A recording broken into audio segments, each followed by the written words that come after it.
Buenos días, hermanos, Dios les bendiga.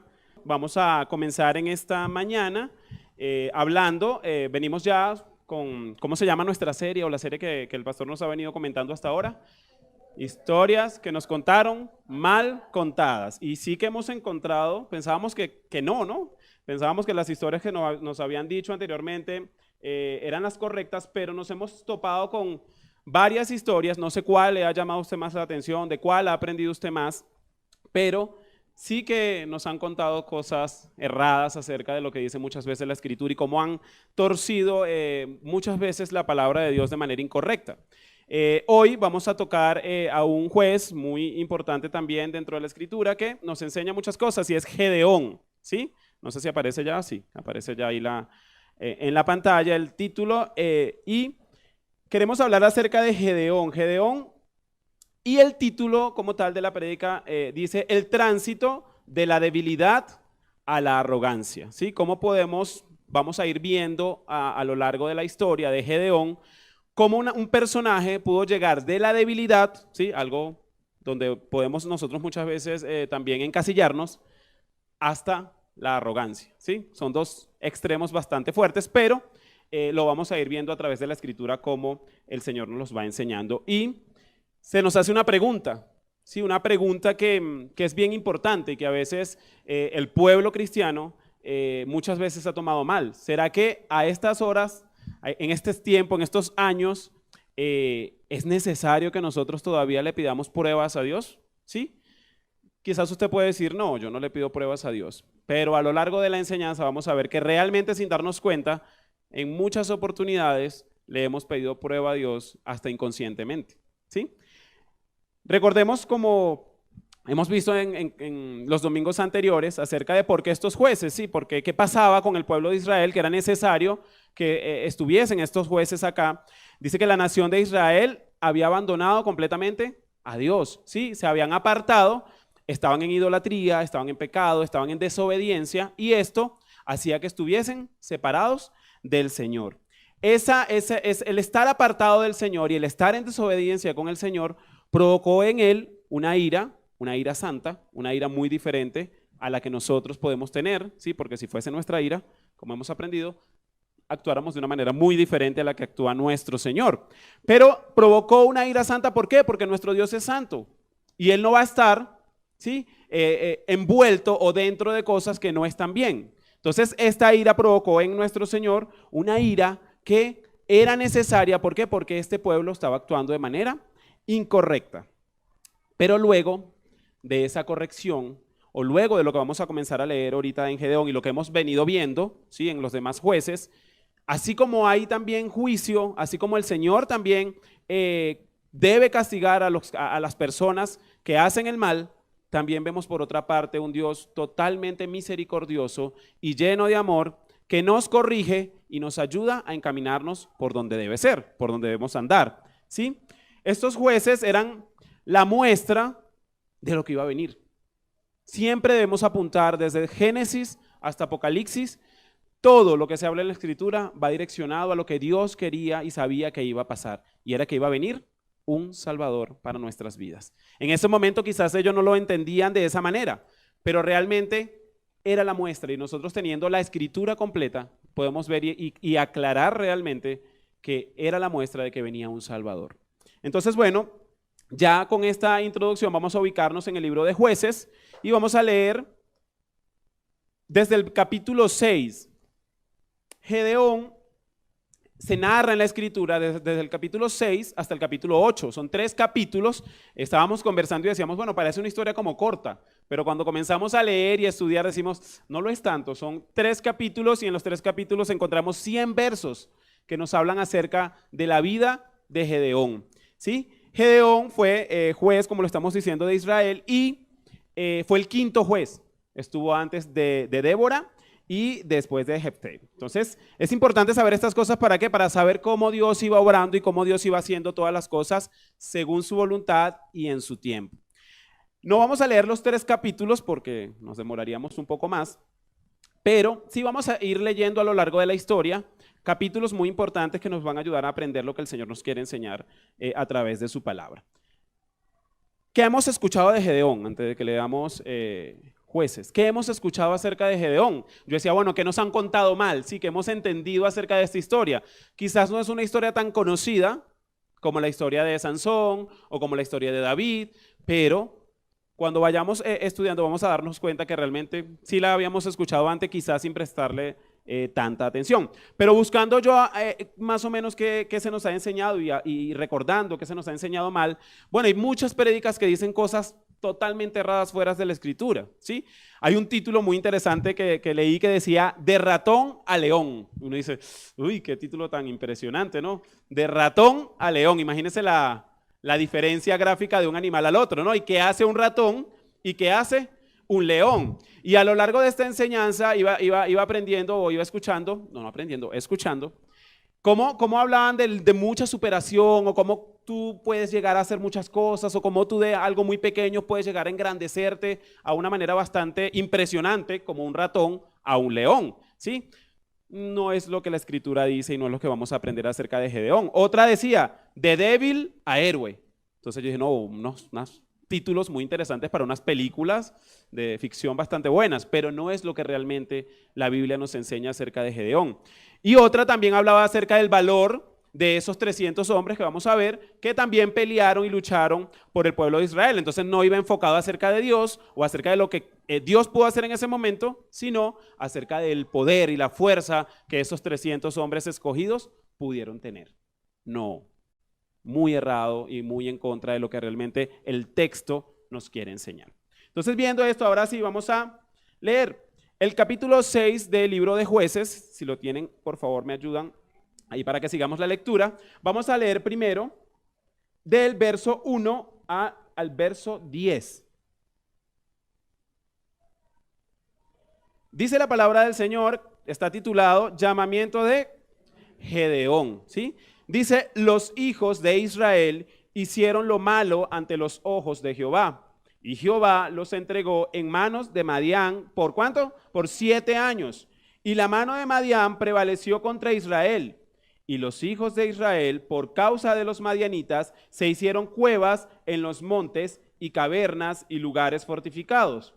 Pues sucedía que cuando Israel había sembrado, subían los madianitas y amalecitas y los hijos del oriente contra ellos. Subían y ¿qué? Y los atacaban.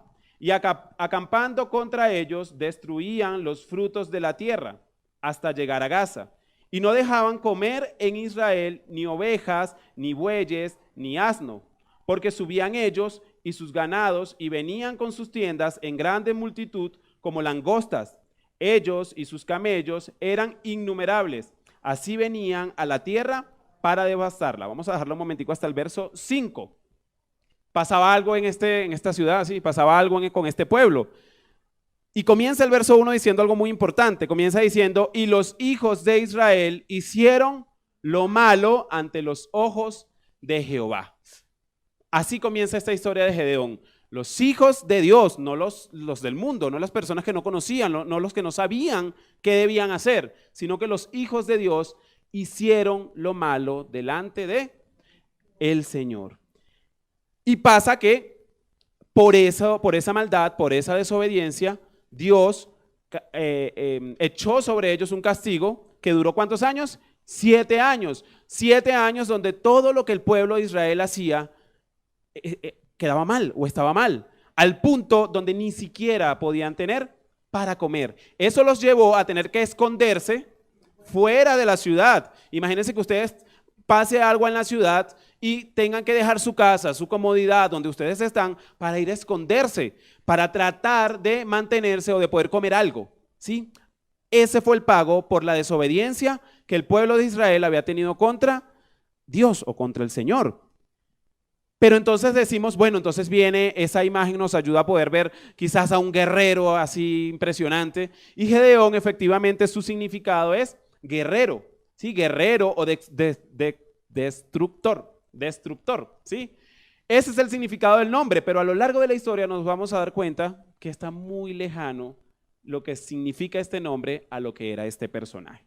Entonces, para que no sientan tanto la ausencia de nuestro pastor, que yo sí la siento en este momento, Vamos más o menos a seguir con la misma tónica.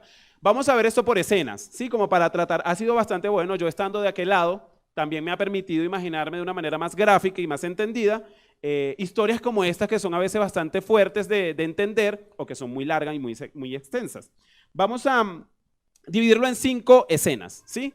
La primera escena se va a llamar, o se llama, juicio y misericordia. Y es más o menos lo que estamos comenzando a leer en esta mañana. Juicio y misericordia. La segunda escena, el llamamiento. ¿Sí? Segunda escena, el llamamiento.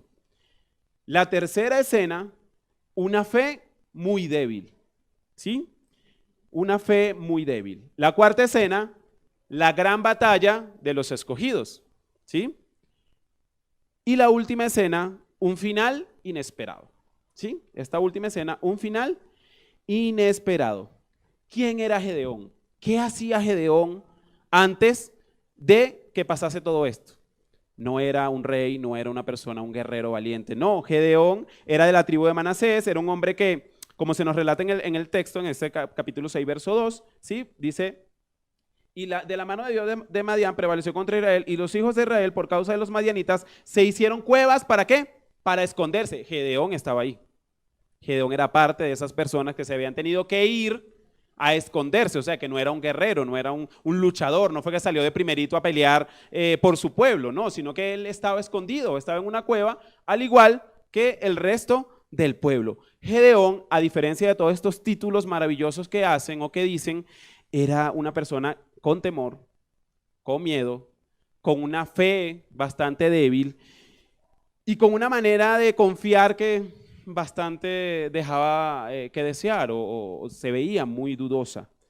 Pero, como se nos ha enseñado, qué bonito esos peros de la Biblia, pero el Señor en su misericordia, en su debilidad, en medio de cómo era Gedeón, pudo hacer grandes cosas. El Señor, no Gedeón.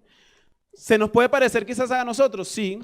En muchas oportunidades nosotros también tenemos temor, tenemos mucho miedo, tenemos debilidades, a veces sin darnos cuenta tenemos una fe bastante débil, al igual que Gedeón.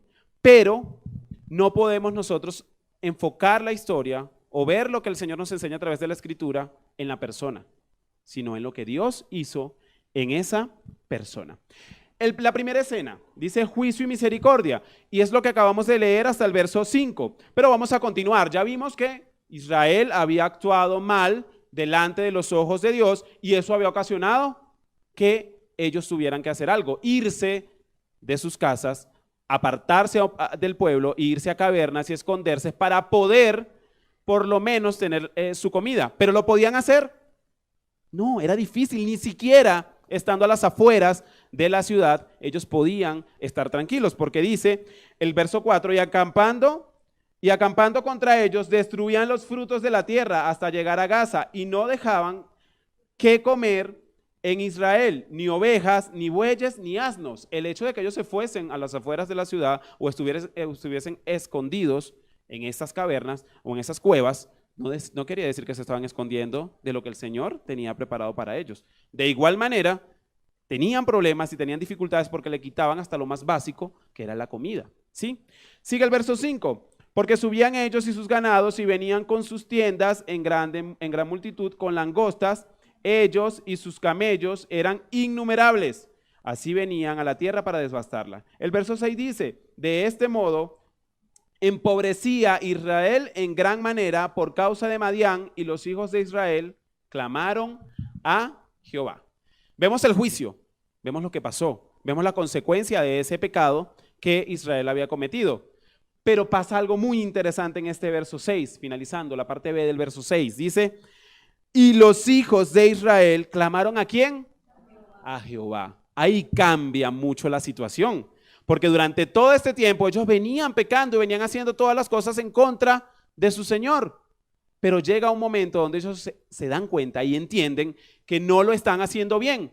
Hay arrepentimiento y claman a Jehová, claman a Dios y le pide que les ayude, ¿sí?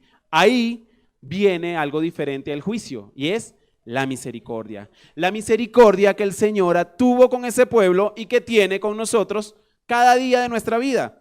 Dice el verso 7, Y es lo hermoso de nuestro Señor, dice, y cuando los hijos de Israel clamaron a Jehová a causa de los madianitas, el verso 8 dice, Jehová envió a los hijos de Israel un profeta, un varón profeta, el cual les dijo, así ha dicho Jehová, Dios de Israel, yo os hice salir de Egipto y os saqué de la casa de servidumbre. Os libré de la mano de los egipcios y de mano de todos los que afligieron, a los cuales eché delante de vosotros y os di su tierra. Y os dije, yo soy Jehová vuestro Dios, no temáis a los dioses de los amorreos, en cuya tierra habitáis, pero no habéis obedecido a mi voz. Dios le aclara, les escucha en medio de su clamor, pero les dice qué había pasado. A pesar de que ellos conocían quién era Dios, a pesar de que ellos sabían quién era el Señor, ellos habían desobedecido. El verso 1 lo dice, habían hecho lo malo delante de Dios. Y Dios les dice, yo les dije, ustedes sabían lo que debían hacer, sin embargo, no oyeron mi voz, no obedecieron. Y eso ocasionó este juicio o todo esto que estaba pasando en el pueblo de Israel. Pero vemos que a pesar de esa desobediencia, hubo misericordia también para el pueblo de Israel. Lo que estaba pasando no era casualidad. Lo que estaba pasando en Israel era consecuencia de su pecado. No era que eso estaba fuera del poder y del control de Dios. No es que Dios se había desviado su mirada o no les había prestado atención. No, era consecuencia de ese pecado. Era consecuencia de esa desobediencia. Pero no queda allí. No queda allí. Hubo un clamor de parte del pueblo de Israel. Y ese clamor movió a misericordia a nuestro Señor. Y les dijo que a pesar de lo que había pasado, Él también iba a darles una solución. Y dice el verso 11, que es cuando vemos la segunda escena, el llamamiento. ¿Sí? Ese llamamiento que Dios hace a Gedeón. Dice, y vino el ángel de Jehová y se sentó debajo de la encina que está en Ofra, la cual era de Joás Asibersita, y su hijo Gedeón. Y su hijo Gedeón estaba sacudiendo el trigo en el lagar para esconderlo de los madianitas. Y pasa algo muy importante. Y el ángel de Jehová se le apareció y le dijo, Jehová está contigo, varón esforzado y valiente. Y Gedeón le respondió, Señor mío, si Jehová está con nosotros, y hace ciertas preguntas.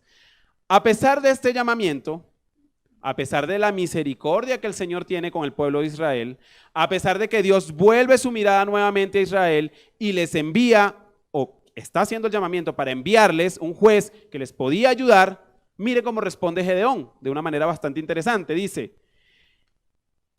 y Gedeón le respondió, Señor mío, si Jehová está con nosotros, ¿por qué nos ha sobrevenido todo esto? ¿Y dónde están todas sus maravillas que nuestros padres nos han contado diciendo, ¿no nos sacó Jehová de Egipto? Mire qué diferencia. Dios está mostrando misericordia y está mostrando cómo puede cambiar las cosas cuando este pueblo se arrepiente, pero esa persona que había sido llamada, ese llamamiento que se está haciendo, viene cargado de ciertas quejas. Gedeón todavía no había entendido. O sea, si tú eres Dios y si tú puedes hacer todo esto que estás diciendo, ¿por qué nos ha sobrevenido tanto mal? ¿Por qué están pasando todas estas cosas? Gedeón no entendía. Él no sabía que todo lo que estaba pasando, quizás sí lo sabía, pero no lo quería reconocer, que todo lo que estaba pasando era consecuencia de ese pecado del pueblo de Israel. Yo creo que eso también se puede parecer mucho a nosotros. A veces nosotros sabemos que pecamos, sabemos que estamos haciendo lo malo delante de nuestro Señor y sin embargo, en muchas oportunidades nos hacemos como de la vista gorda, como que, Señor, si yo soy tan bueno, casi que decimos así, ¿por qué me sobreviene todo este mal? ¿Por qué no consigo empleo? ¿Por qué no consigo tener una familia? ¿Por qué tengo tantos problemas? Señor, ten misericordia de mí, como que si fuésemos nosotros unos ángeles que no estamos haciendo nada malo y el Señor la tiene ensañada con nosotros. De esa manera lo estaba viendo Gedeón, aún en la misericordia del Señor, aún cuando Dios estaba mostrando que a pesar de su pecado y a pesar de su desobediencia, iba a estar ahí y le iba a usar a él. Dice, luego de estas preguntas, ¿no nos sacó Jehová de Egipto y ahora Jehová nos ha ¿qué? Desamparado y nos ha entregado en manos de los madianitas? Y mirándole Jehová les dijo, ve con esta tu fuerza y salvarás a Israel de la mano de los madianitas. Y ahora Dios le responde con otra pregunta, le dice, ¿no te he enviado yo? ¿Sí? ¿No te he enviado yo? Este llamamiento es muy importante. Es un llamamiento que de alguna manera Gedeón no se esperaba, por lo que estamos hablando con anterioridad. Gedeón realmente no era un guerrero, como su nombre lo decía.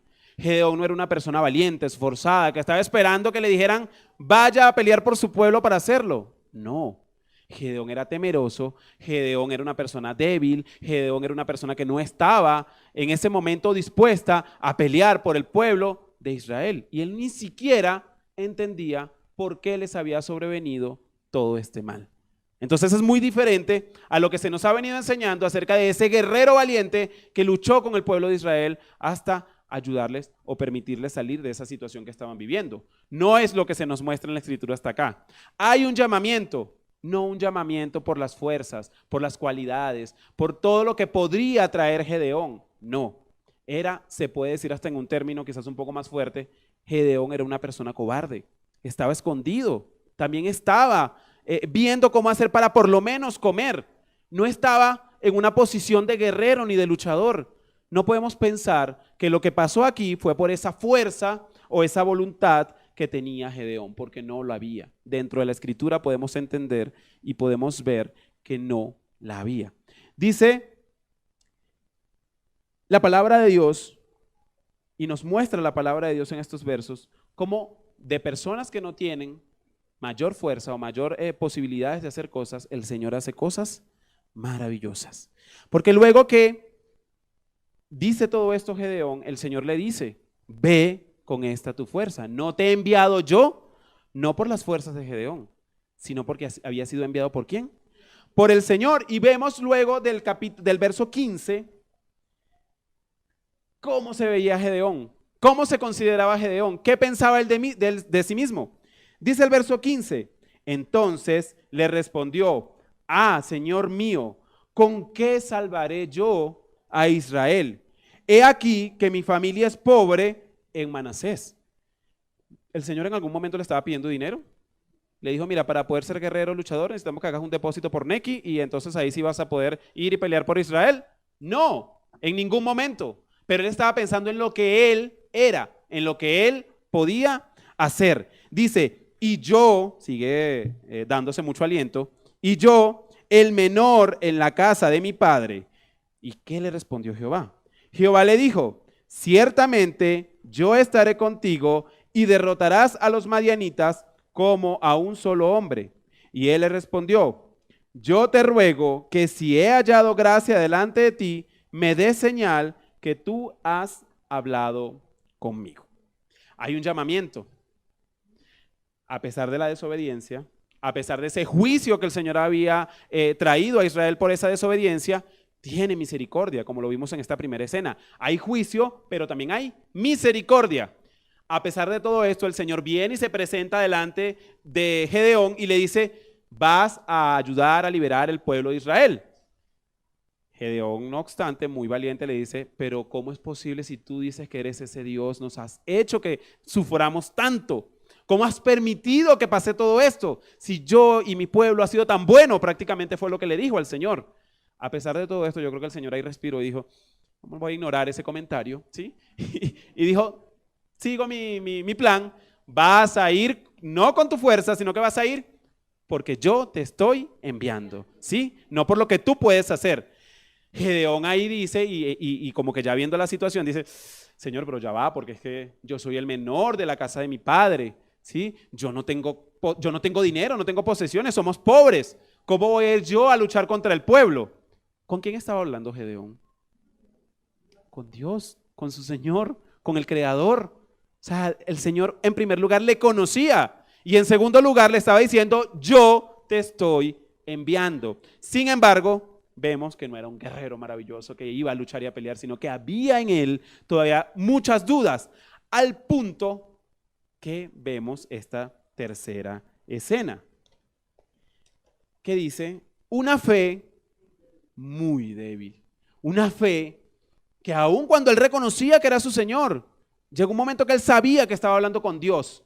A pesar de saber que estaba hablando con Dios, en él seguían surgiendo preguntas, dudas, y se seguía viendo él como la persona que iba a salvar al pueblo en sus fuerzas, con su dinero, con sus posesiones o con lo que él pudiese hacer.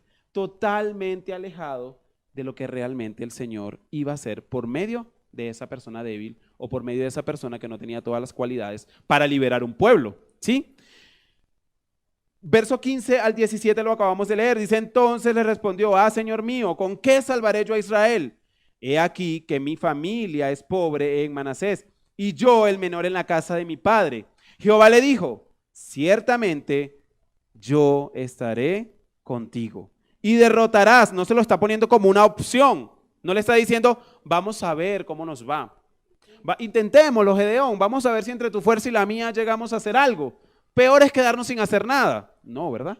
Le dice, yo estaré contigo y derrotarás a los madianitas como a un solo hombre. Dios le estaba dando la seguridad, le estaba diciendo lo que tenía que hacer. Sin embargo, Gedeón seguía mostrando una cantidad de dudas y una cantidad de fe bastante débil, que fue capaz de hacer algo muy interesante, ¿sí? Jehová le dijo, ciertamente yo estaré contigo y derrotarás a los madianitas como un solo hombre. Y él respondió, yo te ruego que si he hallado gracia, o sea, todavía él no está seguro, todavía él no sabe, todavía él no está totalmente convencido de que Dios le está diciendo, yo estaré contigo.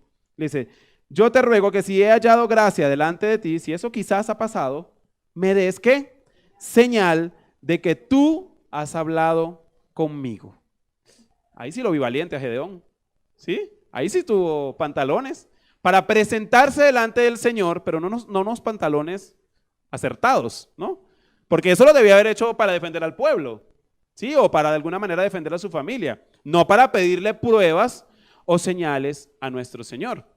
Y viene esa pregunta que está dentro de la imagen de la predicación. ¿Todavía nosotros debemos pedirle prueba al Señor? Muchas personas se van o se maldireccionan en estos versos para a estas alturas pedir pruebas, pedir señales, pedir que el Señor casi que se presente delante de ellos y les diga, aquí estoy, mi hijito, ¿qué necesita? ¿Qué quiere? ¿Cómo le demuestro que yo sí soy Dios? Que fue prácticamente lo que vimos en Gedeón. Y usted puede decir, no, pero es que eso no se ve en estos momentos. Sí se ve, y se ve en nosotros, de una manera diferente. Quizás no nos paramos delante del Señor, quizás no arrodillados en oración, no le decimos, Señor, quiero una señal, quiero que me des la prueba realmente que tú estás conmigo. Pero yo sé y usted sabe que muchas veces nuestras oraciones están amarradas o queremos llevarla a que el Señor nos muestre, a que el Señor nos diga, a que el Señor nos dé una señal de lo que Él quiere hacer con nosotros, tal cual como lo hizo Gedeón, ¿sí? A pesar de todo esto, bueno, podemos leer luego el verso 25 al 27. Dios le manda a hacer algo a Gedeón, algo muy importante, y es a tumbar el altar de Baal, ¿sí? Que era parte de toda esa idolatría que el pueblo venía trayendo.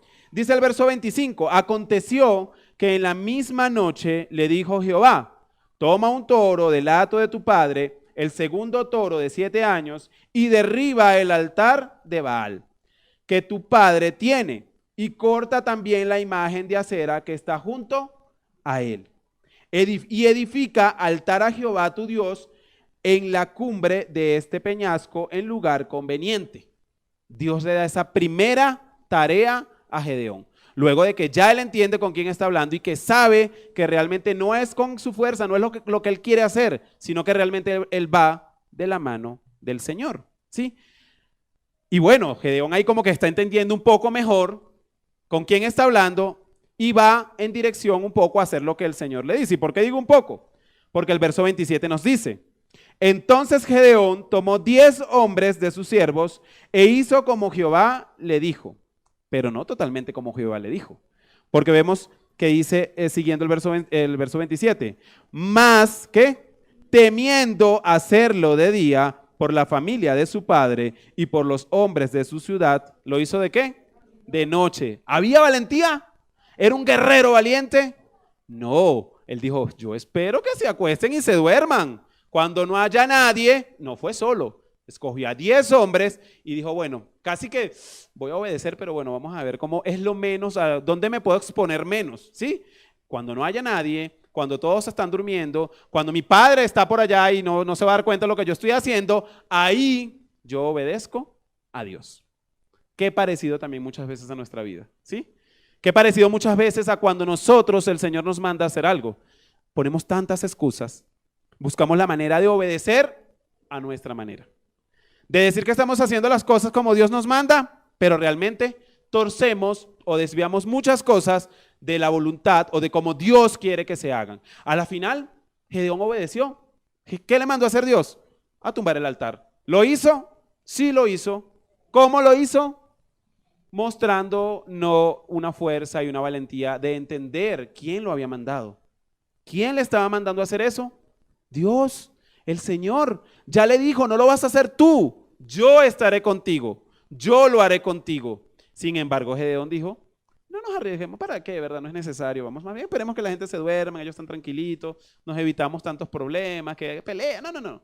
Y ahí con otros hombres fue y obedeció lo que el Señor le había mandado hacer. Vemos una fe realmente puesta en Gedeón. Vemos realmente un hombre que dijo, a pesar de toda mi desobediencia, a pesar de todo mi pecado, a pesar de todo lo que ha hecho mi pueblo, el Señor me ha visto. El Señor en mi debilidad ha dicho que yo voy a ser instrumento para sacar al pueblo de todo lo que está pasando. Voy a pelear, voy a hacer lo que el Señor me manda. No, vemos todavía a un Gedeón con una cantidad de dudas y con una cantidad de miedo que da miedo. ¿Sí? Porque era el Señor, era el mismo Dios que le estaba hablando, no era cualquiera. No fue que llegó una persona a decirle a Gedeón, no, Dios le dijo a Gedeón. Y vemos entonces en el verso 36 al 40 cómo ratifica Gedeón que realmente todavía él no estaba entendiendo quién era Dios y la fuerza que Dios tenía y el poder que Dios tenía para hacer lo que quisiese. Dice el verso 36, y Gedeón dijo a Dios, otra vez, dijo, si has de salvar, o sea, no es seguro, yo todavía eso no lo creo. Si tú lo vas a hacer, ¿sí?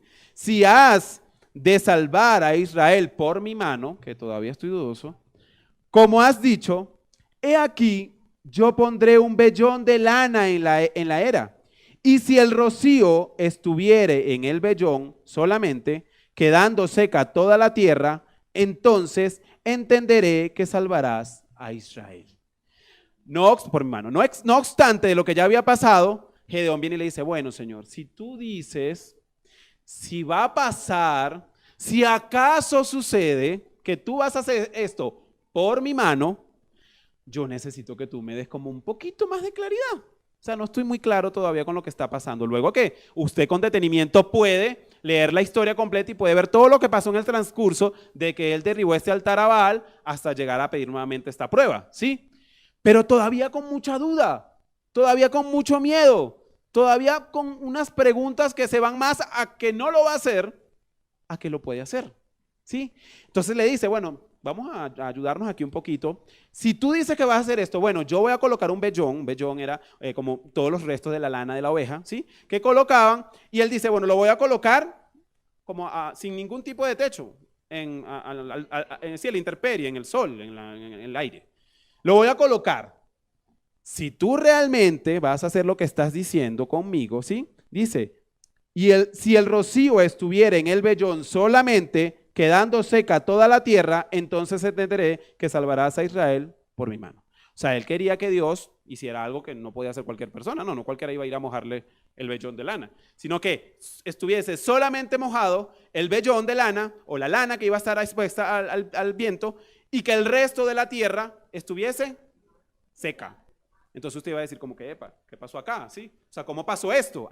Para él eso iba a ser respuesta de lo que el Señor iba a hacer por medio de su mano. Ahí todavía no estaba muy claro él de que realmente el Señor lo estaba llamando y que el Señor le iba a proveer todas las cosas.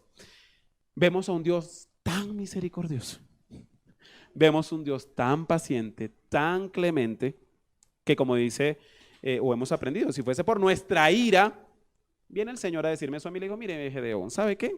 Quédese quietecito allá en su casa, y yo busco a otro, no se preocupe. Pero el plan de Dios es diferente. Dios no tuerce su plan y Dios sabe a quién le está dando el plan. ¿Ustedes creen que Dios no sabía quién era Gedeón? ¿Ustedes creen que Dios no sabía todo lo que iba a pasar con Gedeón? Él lo sabía. El que no lo sabía era Gedeón. Bueno, ¿qué pasa después que él pide esta prueba? Dice,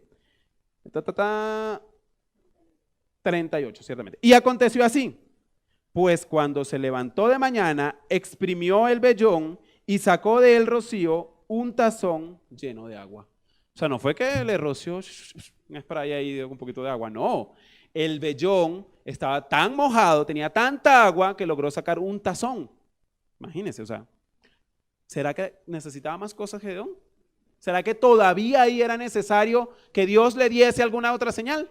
Usted va a creer que no, hermano, pero sí.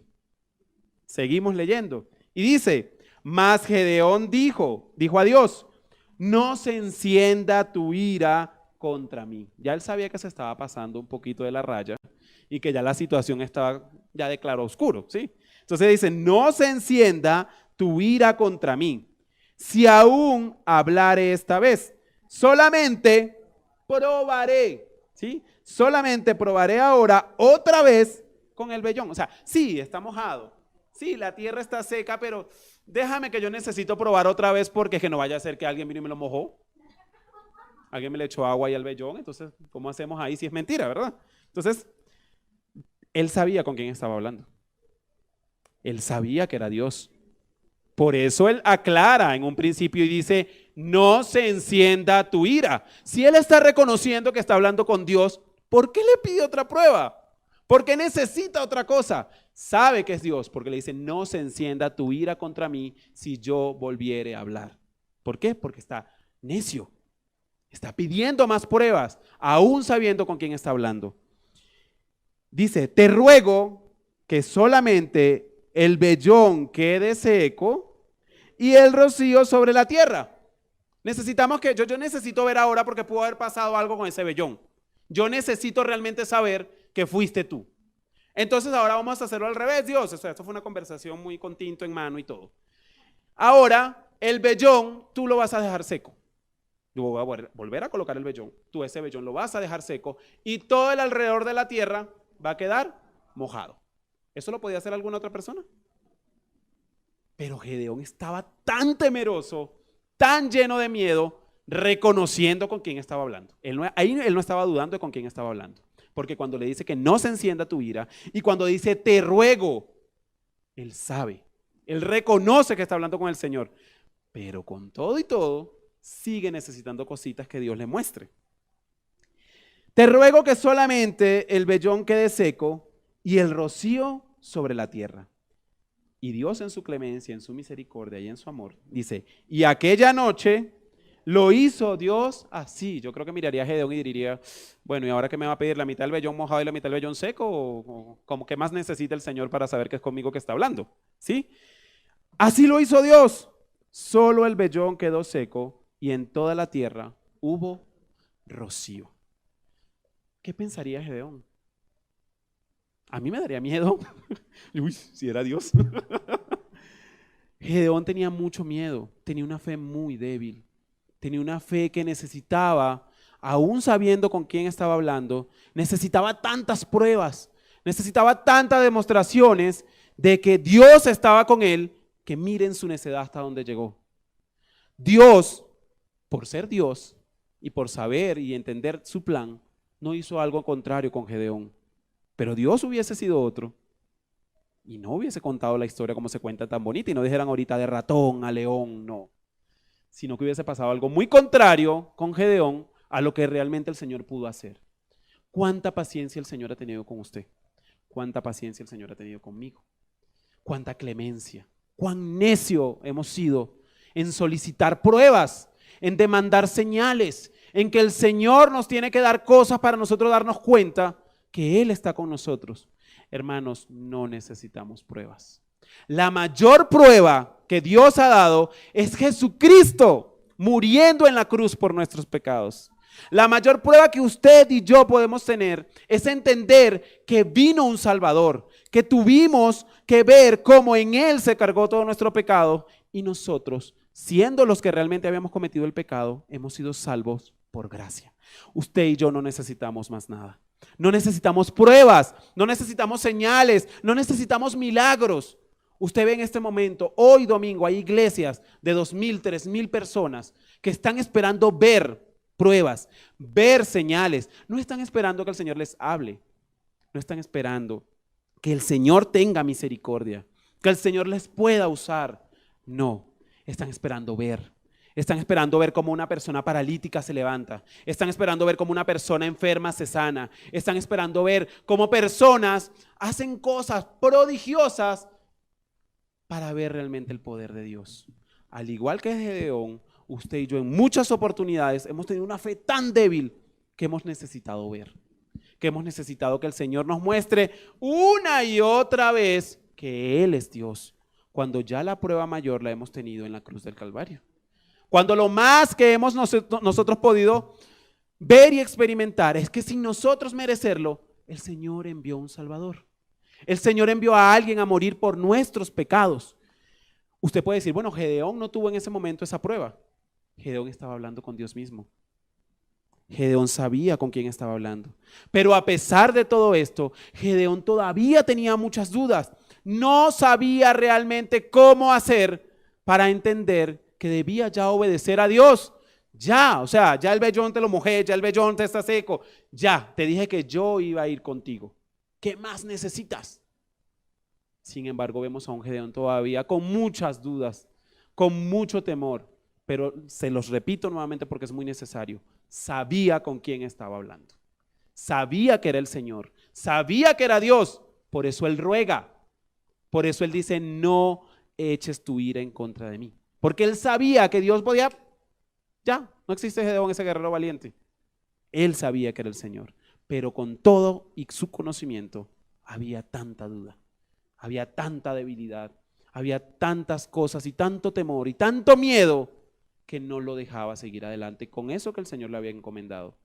¿Qué le ha encomendado usted al Señor? ¿Qué me ha encomendado a mí?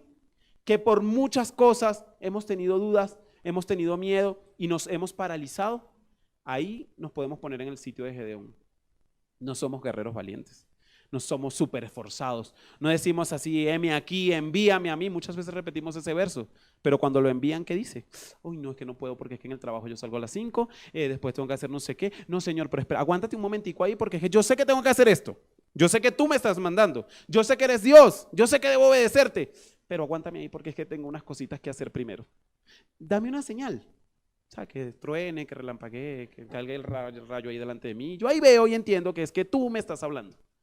Hemos caído en esta posición de Gedeón infinidades de veces.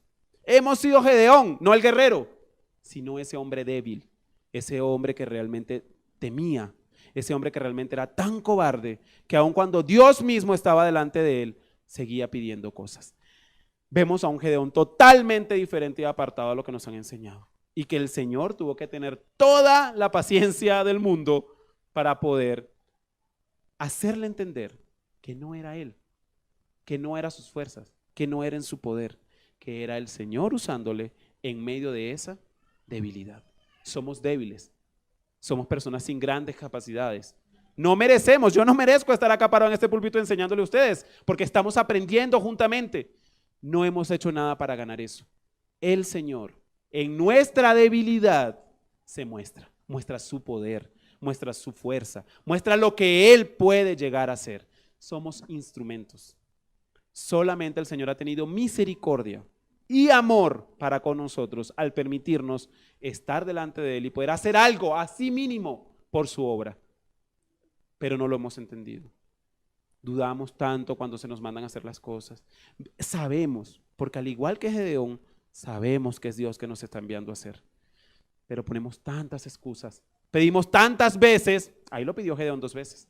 Pero nosotros yo creo que más de 2 veces le hemos pedido pruebas a Dios y hemos buscado la manera como que se nos pase por un lado esa obligación y hemos tenido a Dios ahí como que, sí, yo te voy a servir. Yo sí voy a ir todos los domingos a la iglesia. Yo no este año, porque es que ya empezó y era en enero que yo iba a ir, entonces como ya estamos a marzo casi, no, el año que viene yo empiezo a ir todos los domingos. Ahorita empiezo a ir un domingo sí, un domingo no.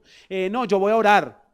Pero Señor, es que tú sabes que yo entro muy temprano al trabajo, o sea, ese trabajo me lo diste tú, ¿no? Entonces uno trata de ponerse muy teólogo con el Señor. Entonces, no, yo cuando tengo un poquito más de tiempo, yo oro así con ganas. Yo sé Dios que tengo que leer la palabra.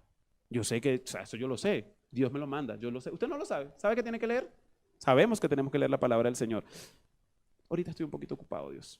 Déjame que yo me desocupe y ahí entonces yo voy y hago lo que tú me estás mandando a hacer. Yo creo que Gedeón tuvo descaro en pedir esas 2 pruebas, pero mi descaro, y yo creo que en algunas oportunidades también el de ustedes, ha sido peor, ha sido mucho peor, en mostrar una fe tan débil que no nos permite realmente movernos a lo que el Señor le está mandando a hacer. Vemos la historia, casi que la mitad de la historia, en un hombre que todavía no ha entendido que Dios le está mandando a hacer algo, que todavía está pidiendo pruebas, que todavía está esperando que Dios le confirme, aguántame, espera un momentico, ya lo vamos a hacer. Y Dios allí clemente, paciente, amoroso, dándole todo lo que el Señor pedía para que pudiese entender que realmente era Dios el que lo iba a usar. Su fe y mi fe realmente dejan mucho que desear delante de los ojos de nuestro Señor Jesucristo. Yo quiero que usted entienda en esta mañana que no necesitamos vellón. No necesitamos pruebas, no necesitamos seguir retando al Señor a que nos muestre que Él es Dios, porque yo creo que tanto usted como yo lo hemos experimentado. Sabemos que es nuestro Dios, que nuestro Dios está con nosotros, que nuestro Dios va de la mano, que nuestro Dios nos ha salvado, nos ha rescatado, lo hemos visto, lo sabemos, lo hemos vivido. ¿Qué falta? ¿Qué necesita? ¿Qué necesita que Dios le muestre? ¿Qué necesito yo? Que Dios me muestre para entender que debo obedecerle y que debo hacer lo que Él me está mandando a hacer. A usted y a mí no nos está mandando a libertar el pueblo de Israel. A usted y a mí no nos está mandando a ponernos de primero en la guerra. Pero seguramente el Señor le está mandando a hacer algo a usted, así como me está mandando a hacer algo a mí. Ya, hermano, yo creo que es tiempo de dejar de pedir pruebas, de dejar de pedir cosas delante de nuestro Señor y decirle, aquí estoy, en mi debilidad, en lo poco que yo puedo ser, en lo que yo sé que no soy bueno, pero si tú me usas, si tú me estás llamando, si tú me estás permitiendo ser parte de ese trabajo maravilloso del Señor, yo estoy aquí. Ya no voy a poner más excusas. No voy a seguir pidiendo pruebas. No voy a seguir pidiendo señales. No voy a seguir pidiendo que me des cosas que ya yo sé. No voy a seguir haciendo preguntas. Realmente voy a obedecer a lo que tú me estás mandando a hacer. Esa fe no quiero que sea débil, no por mí, no porque voy a mostrar que tengo más fuerza, sino porque estoy entendiendo que es el Señor que me está llamando. Estoy entendiendo que es Dios el que va adelante y me está diciendo, yo estaré contigo. Y lo vemos en esta cuarta escena. La gran batalla con los escogidos. Lo vamos a ver a partir del verso 7, ¿sí? Capítulo 7, perdón.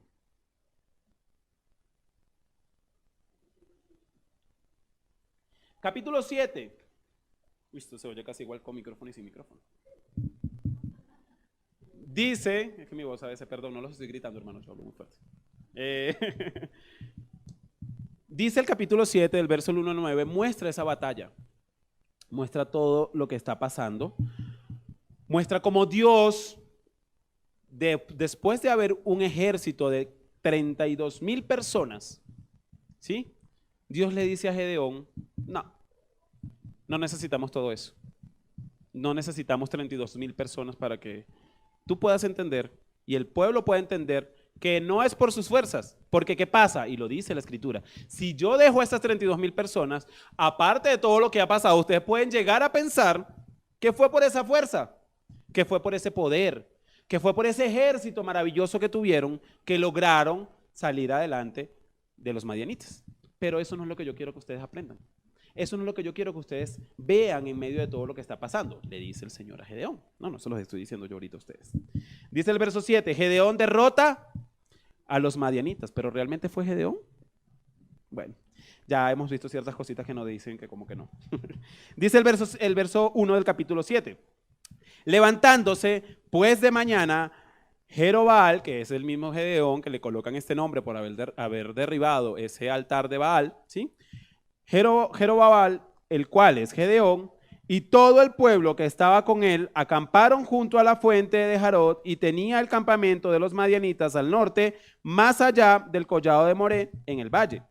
Y Jehová dijo a Gedeón, el pueblo que está contigo es mucho, para que yo entregue, léase bien, para que yo entregue, o sea, no necesitas todo eso, yo soy el que lo voy a hacer.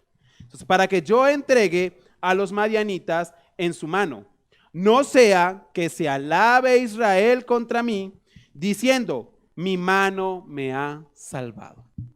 Después de todo lo que está pasando, después de ese juicio, pero esa misericordia del Señor, el Señor, conociendo con quién estaba tratando, le dice, yo no les voy a dejar todo ese pueblo. No necesitan tanto. Si yo les dejo ese pueblo, ustedes van a decir, esta mi mano me libertó. Esta mi fuerza me permitió salir de todo esto que estaba pasando. Y no van a entender realmente que no fueron ustedes, sino que fue mi mano que los sacó de allí. Ahora pues, haz pregonar en oídos del pueblo diciendo, quien tema y se estremezca, madrugue y devuélvase. Desde el monte de Galaad, y se devolvieron de los del pueblo 22,000 y quedaron 10,000. Había una partecita que tenía miedo. Sí, guerreros, luchadores, ¿sí? Que iban con toda y que entendía que era el Señor que estaba con ellos. Pero cuando les dijeron esto, si quieren, porque no se lo dijeron en ese momento, devuélvase a todo el mundo, no le dijeron, si tienen miedo, si tienen temor, devuélvanse. Y mira, no he dicho devuélvase cuando todos habían salido. Qué gente, qué poder tan fuerte de esa gente, ¿no? Con todo y que si hubiesen quedado, iban a decir que era por su poder y era por su fuerza. Pero cuando les dieron la oportunidad de decir si querían estar ahí o preferían irse, fueron tan valientes que dijeron, no, nosotros cualquier cosa nos van comentando y si nos necesitan, bueno, por allá estamos. 22,000 y quedaron solamente ¿cuántos? 10,000. Bueno, o sea, todavía hay una parte ahí que no dice, bueno, valientes ellos. Y Jehová dijo a Gedeón, aún es mucho, ¿sí? Aún es mucho el pueblo. Llévalos a las aguas y allí te los probaré. Ahora cambia la situación. Ahora no es Gedeón pidiéndole pruebas al Señor.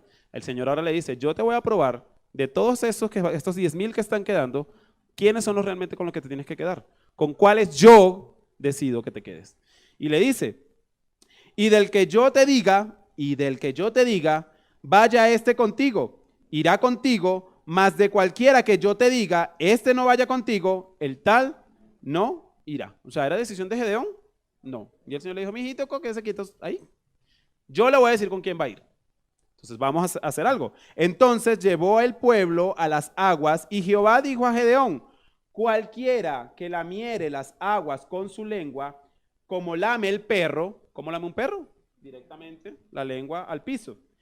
A aquel pondrás aparte. Asimismo, a cualquiera que se doblare sobre sus rodillas para beber, y asimismo igual, a aquel pondrás aparte. Asimismo, a cualquiera que se doblare sobre sus rodillas para beber. Y fue el número de los que lamieron llevando el agua con la mano a su boca, 300 hombres. Y todo el resto del pueblo se dobló sobre sus rodillas para beber las aguas. ¿El Señor escogió a cuáles? A los 300 que tomaron el agua y bebieron con la mano.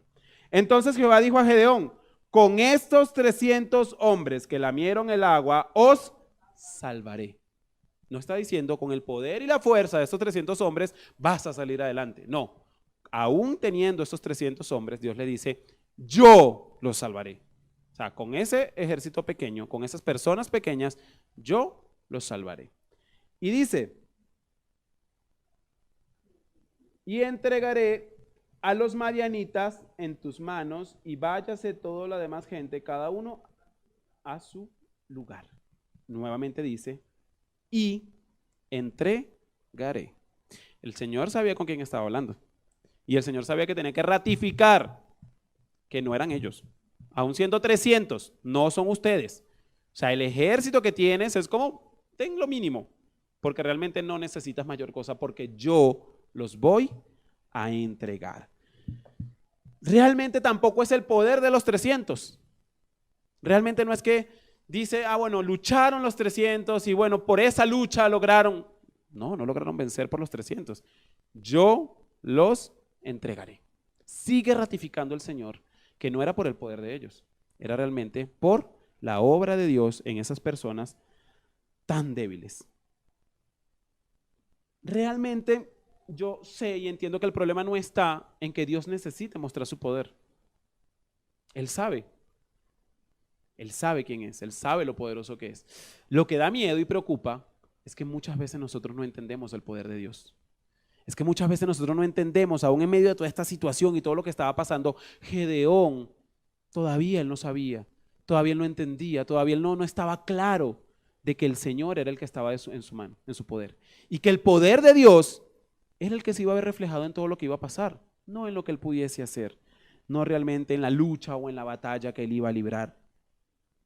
Del verso 16 al 22 de este mismo capítulo 7, dice: y repartiendo los 300 hombres en 3 escuadrones, cada uno de 100 personas, dio a todos ellos trompetas en sus manos y cántaros vacíos con teas ardiendo dentro de los cántaros.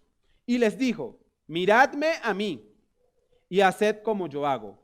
He aquí que cuando yo llegue al extremo del campamento, haréis vosotros como hago yo.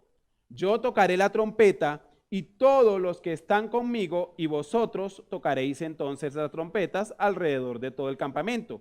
Y diréis, fíjense cómo es Gedeón tan valiente, ya aquí ahorita sí el guerrero cuando va a luchar, ¿no? Dice, y diréis, por Jehová, ¿y por qué más? Y por Gedeón. Ahí sí somos valientes. El grito de lucha que vamos a tener va a ser este. Todos van a repetir conmigo, por Jehová, porque es el colmo que se pusiera de primero, ¿no?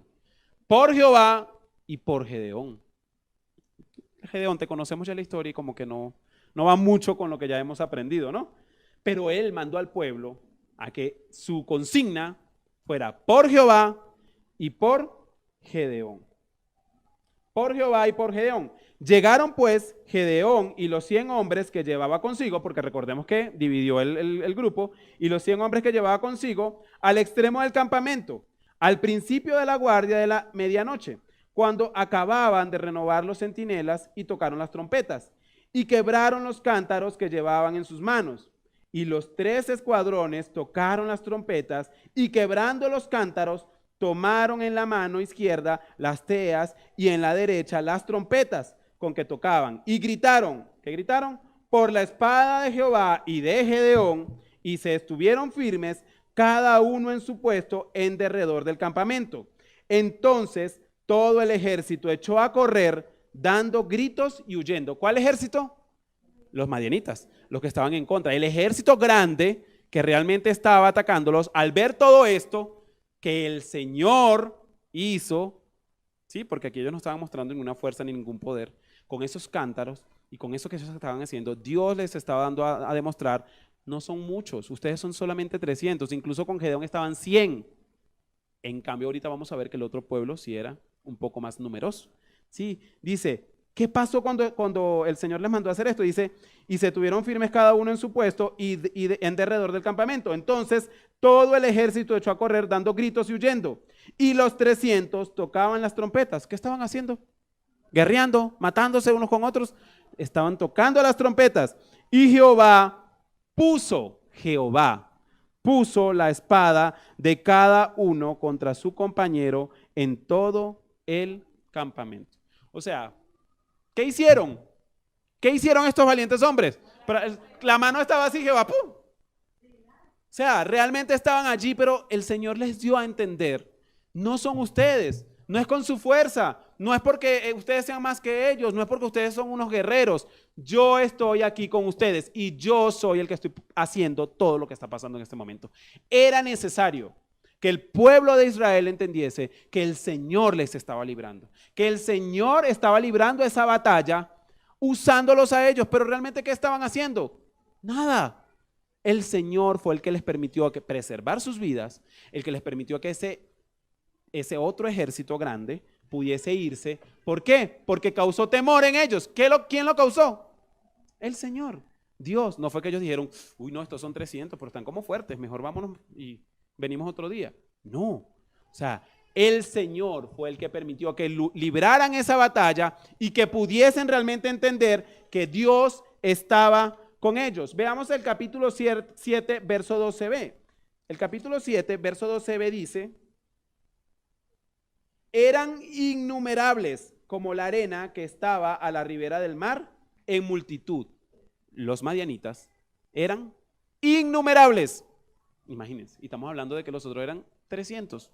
Eran innumerables. Y el mismo capítulo 7, verso 21b y 22, dice que pasó, que es lo que acabamos de leer. ¿Sí? El mismo capítulo 7, pero versos 21 y 22, la parte B, dice, 21 y 22. Entonces, todo el ejército echó a correr, dando gritos y huyendo. Ese ejército que acabamos de leer, que era innumerable, que no se podía contar, salió corriendo con estos 300. ¿Por qué eran 300? ¿Porque eran fuertes? ¿Porque eran poderosos? No, porque Dios estaba con ellos. Y era Dios el que estaba librando esa batalla. Hermano, lo que el Señor nos mande a hacer, lo que el Señor nos pida hacer, ya debemos entender que no es por nuestra mano, que no es porque nosotros tenemos las capacidades o las habilidades para hacerlo. El llamamiento que el Señor está haciendo y esa batalla que nosotros tengamos que librar, cada uno de ustedes, así como yo, sabemos qué es lo que nos está mandando a nosotros a librar el Señor. No lo vamos a hacer solo. Eran innumerables, eran incontables. No había manera de saber cuántos eran los que estaban luchando en contra de ¿cuántos? De 300. ¿Porque los 300 tenían mucho poder? No, porque Dios estaba con ellos. Y porque Dios era el que estaba librando esa batalla. Si nosotros realmente llegamos a entender que Dios está con nosotros y que lo que Dios nos manda a hacer no es por nuestra fuerza, vamos a entender que la batalla la vamos a librar en el poder de Cristo, en el poder de nuestro Dios, y que vamos a ser instrumentos. Jehová puso la mano. O sea, ni siquiera ellos tuvieron que ver a quién iban a matar o cómo iban a pelear. El Señor lo hizo todo. Ellos estaban ahí. Qué bendición que nosotros podamos estar ahí. Que así entendamos y debemos entender que no estamos haciendo nosotros nada. Que el Señor nos use como instrumento en sus manos. Así como Él lo ha decidido hacer, para nosotros debe ser lo mejor. Debe ser lo que nosotros debemos atesorar. Debe ser lo que nosotros debemos querer en nuestra vida. No debemos buscar más nada. Reconocimiento, pensar que vamos a hacerlo por nosotros mismos, creer que en nuestra fuerza vamos a alcanzar algo. No, hermano. No piensen, me voy a preparar más y cuando yo esté más preparado, yo voy a hacer. No, yo voy a esperar un tiempo porque es que yo necesito. No, usted no necesita nada. ¿Gedeón estaba preparado? ¿Gedeón estaba en un gimnasio esperando que lo llamaran para ir a pelear y a guerrear? ¿Gedeón estaba puliendo las espadas esperando que el Señor le dijera, sal y pelea y defiende a Israel? No, Gedeón estaba escondiendo el trigo. Gedeón estaba escondido. Gedeón estaba esperando ver cómo hacía para por lo menos comer. Ese era Gedeón. ¿Usted y yo estamos preparados? Seguramente no. ¿Usted y yo tenemos todas las cualidades? Claro que no, pero el Señor sí. El Señor tiene el poder y tiene todo lo que nosotros podemos necesitar para ser instrumentos en sus manos y que podamos hacer algo, por más mínimo que sea, dando a entender y a reconocer lo que el Señor ha hecho en nuestras vidas. Gedeón no tenía dos cosas muy importantes que nosotros tenemos. Uno, tenemos la escritura completa. Tenemos desde Génesis hasta Apocalipsis. En ese momento la ley no estaba completa, estaba solamente el Antiguo Testamento. Entonces quizá podemos decir, bueno, Gedeón no sabía que iba a venir un Salvador, pero tenía a Dios ahí delante de él. No tenía manera de decir que no creía o no entendía que era el mismo Dios que le estaba hablando, porque él sabía con quién estaba hablando. Sin embargo, podemos decir, bueno, Gedeón en ese momento no tenía toda la escritura. Nosotros la tenemos. Usted sabe lo que pasó en el Antiguo Testamento y sabe lo que pasó en el Nuevo Testamento y sabe cómo el Señor iba en dirección con estos jueces a mostrarnos que iba a venir un Salvador, que iba a venir un Cristo redentor que nos iba a perdonar de nuestros pecados, que iba a morir en la cruz del Calvario y que iba a derramar toda su sangre por nuestro pecado. Usted sí sabe eso. Gedeón no tenía esa información. Y con todo y que usted tiene esa información, seguimos pidiendo prueba, seguimos pidiendo señales, seguimos pidiendo cosas en nuestra terquedad que debemos de entender que no vienen al caso porque es Dios el que nos está enviando a hacer. Y otra cosa muy importante, usted y yo hemos sido sellados con el Espíritu Santo de la promesa, que es Dios mismo. Lo mismo que le pasó a Gedeón, estaba con Dios. Usted no puede decir, no, pero es que era Gedeón, se le presentó Dios. Hermano, usted tiene el Espíritu Santo de Dios. Yo tengo el Espíritu Santo de Dios. Es Dios mismo con nosotros. ¿Qué más necesitamos? ¿Qué otra prueba quiere? ¿Qué otra señal quiere? Bueno, ya en oración con el Señor usted le dirá, pero creo que ya el Señor ha sido muy paciente y muy misericordioso al mostrarnos todo, desde la Escritura hasta darnos ese acompañamiento por medio del Espíritu Santo, que es nuestro propio Dios, en ayudarnos a poder guiar y conducir nuestra vida como creyente. Yo creo que no necesitamos más, pero a veces en nuestra terquedad seguimos pidiendo pruebas y señales. Último capítulo o última escena. Un final inesperado. Capítulo 8 del verso 22 al 35. No lo vamos a leer porque sí vamos a tardarnos mucho. Pero usted considera que con todo esto que estaba pasando, Gedeón debió haber entendido quién era Dios. No dice, bueno, sí, tuvo que haber entendido quién era Dios. Tuvo que haber entendido que su desobediencia lo había llevado a pecar, lo había llevado a hacer tantas cosas malas y que Dios le había mostrado quién era y que de ahí en adelante él debía obedecer y el pueblo de Israel debía obedecer a lo que el Señor les estaba mandando a hacer. Pero lamentablemente no pasó así. ¿Por qué decimos un final inesperado? Gedeón, después que pasa todo esto, miren cómo reacciona. Vamos a ver el capítulo 8, verso 26. Vamos a leer desde el 22. Dice, los israelitas dijeron a Gedeón, del capítulo 8, ¿sí? 8:22. Y los israelitas dijeron a Gedeón, sé nuestro Señor tú. Todavía no entendían quién era su Señor. Sé nuestro Señor tú y tu hijo y tu nieto. O sea, ellos querían asegurar todo el reinado, o sea, unos 200 años ahí. Dice, pues que nos ha librado de mano de Madián. O sea, no fue Dios, fue Gedeón, ¿sí? Y los israelitas dijeron a Gedeón, sé nuestro Señor tú y tu hijo y tu nieto, pues que nos ha librado de mano de Madián. Mas Gedeón respondió, y uno ve aquí un Gedeón que uno dice, aprendió, entendió realmente que era lo que estaba bien. Dice, mas Gedeón respondió, no seré señor sobre vosotros, ni mi hijo os señoreará. Jehová señoreará sobre vosotros. Uno lee hasta este verso, hubiese terminado aquí el capítulo y uno dice, qué bueno, lo entendió. Al fin, después de tanta prueba, después de tanta cosa, después de tanta señal, entendió que el Señor era que estaba sobre todas las cosas. Pero el verso 24 dice, y les dijo Gedeón, quiero haceros una petición pequeña, ¿sí? Una cosa así un poco insignificante. Que cada uno me dé los zarcillos de su botín, pues traían zarcillos de oro, porque eran ismaelitas. Ellos respondieron, de buena gana te los damos. Claro, si era el que los había sacado de todo este problema, ¿verdad? No, yo te doy todo el oro que tú quieras. Ellos respondieron, de buena manera, de buena gana te lo damos, y tendiendo un manto, echó allí cada uno de los zarcillos de su botín. Y fue el peso de los zarcillos de oro que pidió 1,700 ciclos de oro. Esto a la conversión vienen siendo 19 kilos de oro. Y estuve averiguando así como cuando uno compra oro, ¿no? El gramo de oro vale 240,000 pesos en este momento. Eso que está pidiendo el Gedeón, un detallito así insignificante, llega a un valor en pesos de 4,560 millones de pesos. Eso que en oro, el detallito que se está poniendo, una cosita, un accesorio, ¿sí? Dice, y fue el peso de los zarcillos de oro que él pidió 1,700 ciclos de oro, sin las planchas y joyeles y vestidos de púrpura que traían los reyes de Madián, o sea que había todavía cosas por contar, y sin los collares que traían sus camellos al cuello.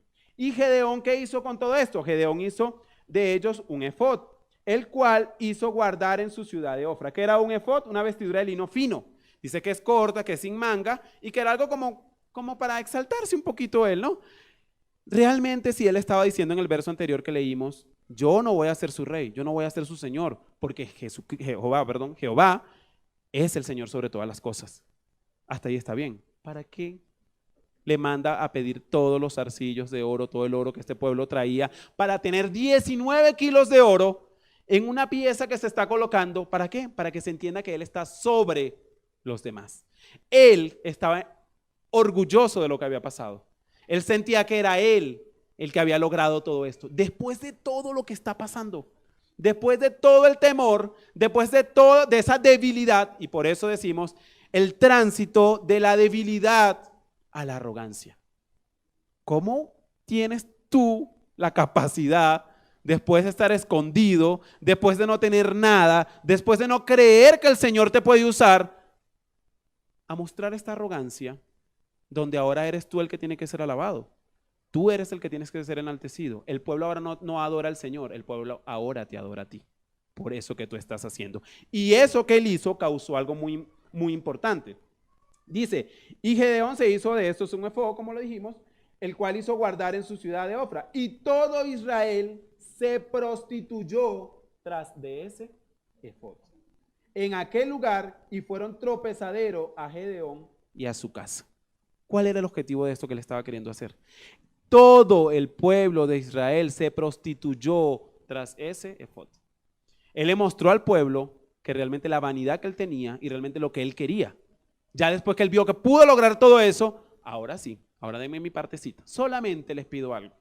Denme esos 19 kilos de oro que yo necesito resaltar sobre el resto. Lamentablemente el final de Gedeón no fue un buen final. Con esto, Gedeón demostró realmente quién era. Demostró que desde la debilidad de donde Dios lo sacó, terminó igual en esa debilidad. ¿Por qué? Porque no entendió quién era Dios. No entendió que la mano de Dios realmente era la que lo había llevado hasta donde estaba. No entendió que era el Señor realmente el que debía ser exaltado y no él. Y él tuvo tanta consecuencia, tuvo muchas mujeres, tuvo muchos hijos, se volvió un desastre al entender realmente el poder que había alcanzado con el pueblo. Y algo muy importante, luego leemos los últimos 3 versos, 33 al 35 del capítulo 8. Pero aconteció que cuando murió Gedeón, los hijos de Israel volvieron ¿a qué? A prostituirse. Después que el Señor les había rescatado, después que el Señor les había dado a entender que solo en la fuerza de Dios ellos podían estar bien, tienen la voluntad de ir tras lo que Gedeón estaba haciendo y prostituirse, yendo tras los Baales, y escogieron por Dios a Baal-Berit. Y no se acordaron los hijos de Israel de Jehová su Dios. Vamos a dejarlo hasta acá y usted en su casa puede terminar porque ya me pasé varios minutos, pero qué triste que a pesar de todo lo que Gedeón pudo vivir, no entendiese al final que era el Señor el que estaba con él. Aplicaciones que podamos ver en este texto tan importante. 1. Dios usa lo vil y lo menospreciado como Gedeón. Dios lo usa porque a él le place, porque en su propósito y en su plan está que aún gente vil pueda ser usada por él para demostrar quién es él, no la capacidad que tiene la persona. Entonces, Dios usa lo vil y menospreciado como Gedeón. La segunda, Dios obra en la debilidad de los hombres. Esta historia nos da a entender realmente lo débil que podemos nosotros llegar a ser y cómo Dios puede usar esa debilidad para mostrar su poder y su favor. La tercera, la mayor prueba para los hombres de que Dios está con nosotros es Cristo muriendo en la cruz. Usted no necesita, y yo no necesito más nada para entender que Dios sí está con nosotros. No necesitamos pruebas y señales. No necesitamos ver a personas levantándose de sillas de ruedas o a personas casi moribundas resucitando. No necesitamos eso. Si al Señor le place hacerlo, perfecto, en su poder Él lo puede hacer. Pero eso no es lo que nos da a demostrar a nosotros el poder de Dios. Y por último, a diferencia del Antiguo Testamento, como le dije, tenemos el testimonio interior del Espíritu Santo. No necesitamos pruebas, hermanos. No necesitamos que el Señor nos siga dando señales. Y yo sé que usted y yo hemos caído en eso. Sin decirlo tan literal como Gedeón, lo hemos hecho no una ni dos veces. Lo hemos hecho muchas veces. Entonces yo creo que es tiempo. Nuestro principio, mi principio, lo veo muy parecido al de Gedeón. Débil, con temor, sin fuerzas. No, sabiendo y reconociendo que no tengo nada hecho especial. Ese es nuestro principio. ¿Cuál va a ser nuestro final? Ojalá no sea el de Gedeón. Ojalá nosotros entendamos realmente que el poder y la misericordia están en nuestro Padre y que todo lo que Él nos manda hacer, lo podemos hacer por Él, no por nosotros. Oremos, hermanos. Espero que para usted, así como para mí, haya sido una historia que nos permita entender que no está en Gedeón, no está en ese valiente guerrero, está en el poder que Dios tiene para hacer lo que Él quiere hacer con su pueblo.